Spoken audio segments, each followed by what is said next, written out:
think it's just important that people realize when it is safe to go in the river and when it's not. To celebrate the 20th anniversary of the Potomac Riverkeeper Network, the organization is giving us the gift of their water quality monitoring program. We're testing for E. coli, which is an indicator of other bacteria or pathogens that are in the water. Potomac Riverkeeper Dean Nowyoke says the program started last year from their floating research lab called Sea Dog, which is docked at National Harbor. Every week, our volunteers at 14 locations along the river here go and grab samples. What we do is we open this up, try not to introduce any other bacteria, and then we safely pour the sample into the tray. It then gets sealed in a machine and put into an incubator for 24 hours, all on Sea Dog. We pull it out, we run it under the black light, and the cells that are fluoresced are basically hot.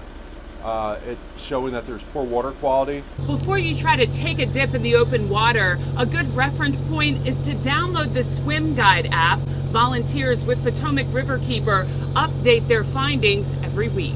Right behind us in DC waters, right a sample spot up called Orinoco Bay where there's a combined sewer overflow discharge.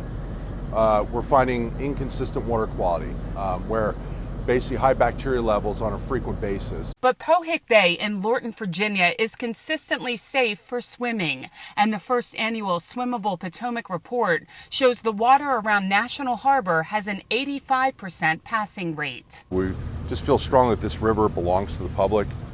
We want the swim ban lifted in Washington, D.C. We feel like this is it's the only city in the United States where swimming is prohibited because of raw sewage, and it's time for DC to fix its combined sewer systems, and they're on track to do it.